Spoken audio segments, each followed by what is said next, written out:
இருக்கா? முதல்ல வர இப்போ ஒருத்தர் சொன்னார்ல சீமா வரணும்னு, இதே சீமா தான் ஒரு வாட்டி சொன்னார். பைத்தியக்காரங்கிட்ட நாட்டை நான் ஒப்படைச்சிட்டு நான் படுற அவஸ்தை கொஞ்சம் நஞ்சம் இல்லை சொன்னார்.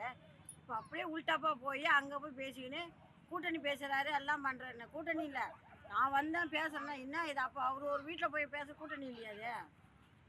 அது உங்களோட இதுவும் நீங்களாம் கூட்டணியாக இருக்கலாம். இங்கே சீமான்னு போய் சேரலாம். கமலை கேட்ட கமலை டார்ச் லைட் இருந்தால் தான் விடியல்னு சொன்னேன். இப்போ உதயசூரியன் வந்தால் தான் விடியல்னு சொல்கிறேன். யார் பேசுகிறாங்க கேட்குற நாட்டில்? அடுத்த தலைமுறை வேணாம். உங்கள் தலைமுறை 4 தலைமுறை அம்மா அப்பா புள்ள எல்லாம் நீங்கள்லாம் உங்கள் குடும்பமே வரலாம். சென்னை மாநகராட்சியில் எந்த இதில் உங்கள் மருமக கழிச்சா? ஓட்டு போட்டு கழிச்சாங்களா? எதுனா கழிச்சாங்க? இப்போ அமைச்சர், இந்த கார்பரேஷனுக்கு அமைச்சர் என்ன எந்த தொகுதியில் நின்று கழிச்சாங்க?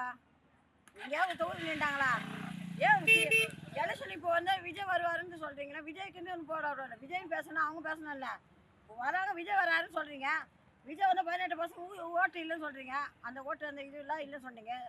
ரிசர்வ் எலெக்ஷன் வச்சிங்க. இப்போ ஃபார்ம் ஃபில்அப் பண்ணால் ஓட்டுன்னு சொல்லிட்டு அந்த இருக்கிறீங்களா இல்லைண்ணா? இப்போ 18 வயசு பசங்களை ஓட்டு இல்லை. 60 வயசு 32 வயசு 40 வயசில் இருக்கணுமா? அப்போ எங்கள் ஓட்டில் யார் போவோம்?